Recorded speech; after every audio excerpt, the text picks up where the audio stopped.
안녕하세요. 오늘은 MSO 인프라를 단계적으로 어떻게 구축하면 좋을지에 대해 차근차근 이야기해 보겠습니다. 먼저 많은 분들이 MSO를 하고 싶다고 문의를 주시는데 실제로 언제 어떻게 시작해야 할지는 각 병원의 상황에 따라 달라집니다. 어떤 병원은 경영 효율화가 절실해서 바로 시작해야 하는 경우도 있고 또 어떤 병원은 매출이 올라가면서 과표가 급상승해서 절세를 고민하는 단계에서 MSO를 떠올리기도 합니다. 제가 권해드리는 접근 방식은 크게 3단계를 거치는 것입니다. 처음에는 MSO를 통해 절세를 원하는 분들도 있겠지만 무작정 세금을 줄이려고 하면 여러 문제가 생길 수 있으니 기본적인 운영 인프라부터 갖추는 게 가장 중요합니다. 사무실을 마련하고 필요한 인력을 최소한으로라도 확보하며 업무를 진행할 만한 IT 인프라를 세팅하는 것이 이 단계의 핵심입니다. 경영 효율화 필요성이 아직 크지 않아 보여도 나중에 병원이 성장했을 때 문제가 생기지 않도록 합법적이고 투명하게 운영해야 합니다. 특히 의료법 위반이나 실질 과세 위험을 예방할 수 있는 구조를 만드는 것이 필수적이기 때문에 서류부터 계약서까지 꼼꼼하게 챙겨야 합니다. 두 번째 단계로 넘어가면 병원이 커지고 인력도 늘어나므로 조금 더 체계적인 디지털 기반 프로세스가 필요해집니다. 예전에는 엑셀 파일로 대충 관리하던 부분들도 정식 ERP를 도입한다든지 자동화 시스템을 이용해 불필요한 중복 업무를 줄인다든지 하는 식으로 효율화를 본격화할 수 있습니다. MSO 담당자들이 실제로 업무를 수행하면서 병원의 운영 상황을 잘 파악하고 재무회계나 마케팅, 인사관리 같은 업무 스킬도 단계적으로 높여야 합니다. 이렇게 체계를 갖추면 원장님이 경영이나 관리 때문에 시간을 뺏기지 않고 온전히 의료 행위에 집중할 수 있습니다. 마지막으로 3번째 단계는 MSO의 기능을 더욱 고도화하고 병원 특성에 맞춰 맞춤형 관리 인프라를 완성하는 과정입니다. 다른 병원과 단순히 비슷한 시스템을 쓰는 수준을 넘어서 우리 병원이 필요로 하는 분석 자료와 보고서를 주기적으로 만들어주고 담당 실무자들의 전문성을 극대화해서 전략적인 의사결정을 지원할 수 있어야 합니다. 예를 들어 매출 분석이나 광고 채널별 효율 분석 등을 분석 보고서 형태로 정리해주면 병원에서는 훨씬 정확한 판단을 내릴 수 있습니다. 이렇듯 MSO 담당자들이 단순 행정보조 수준이 아니라 전문 컨설턴트에 가까운 역할까지 수행하는 형태로 발전하면 병원 경영이 한 단계 더 성장하게 됩니다. 이처럼 MSO가 할 수 있는 업무는 매우 다양합니다. 행정 업무 지원, 인사, 노무, 재무, 회계, 세무, 마케팅, 법무, 기획 등 경영 전반에 걸쳐 필요한 서비스를 제공할 수 있고 의료기기나 의료 소모품을 구매 관리하는 쪽으로 전문화할 수도 있습니다. 병원에서 사용하는 EMR 시스템을 통해 환자 데이터를 효율적으로 분석하고 그 결과를 의사결정에 반영하도록 돕는 역할까지 가능합니다. 만약 병원 직원 교육이 필요하다면 그런 교육 프로그램을 설계하고 운영하면서 전체 조직의 역량을 높일 수도 있겠죠. 환자 만족도 조사나 예약 관리 같은 세부적인 서비스까지 담당한다면 환자 중심으로 병원을 운영하는 데 큰 힘이 됩니다. 부대 사업에 관심이 많은 병원이라면 MSO에서 그 부대 사업을 함께 운영하거나 관리하는 형태로 소득을 다각화할 수도 있습니다. 이 경우 제공되는 서비스가 실제로 존재하고 환자 편의를 위해 설계된 것이라면 그로 인한 수익을 합법적으로 분산하는 효과도 누릴 수 있습니다.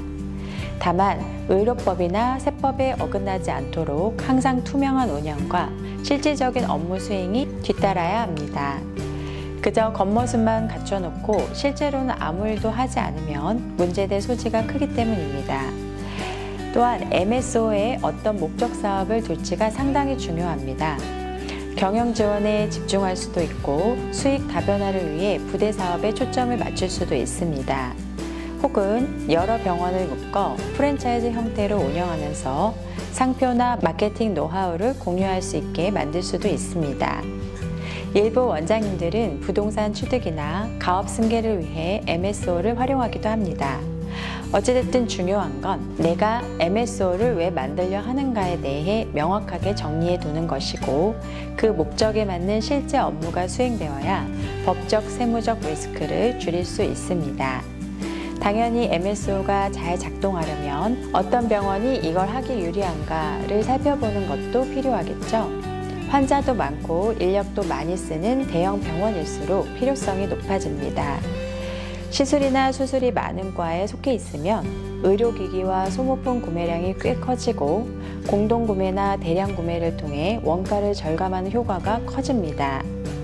MSO가 그 절감된 비용을 효율적으로 배분해주면서 병원과의 계약이 합리적으로 이루어진다면 서로 윈윈할 수 있습니다. 하지만 절감된 비용을 전부 MSO 쪽으로만 옮겨놓고 병원에는 아무 혜택이 없다면 과세 당국이 이 구조를 의심할 가능성이 높아집니다. 주차장 같은 부대시설이 큰 병원도 MSO를 통해 관리하면 수익을 체계적으로 나누고 병원 인력이 줄어드는 효과를 얻을 수 있습니다. 가업 승계를 고려하는 원장님이라면 미리 MSO를 설립해 두고 관리 체계를 잘 갖춰 놓으면 자녀에게 병원 운영 노하우와 함께 법인 자체를 넘겨주는 식의 승계 전략도 세울 수 있습니다. 또한 단일 전공보다는 복수 전공 병원이 여러 부문의 운영을 효율화하려 할 때 MSO가 더 유용해질 수 있습니다. 물론 자산 운영 목적으로 MSO를 세우고 싶은 분들도 많습니다.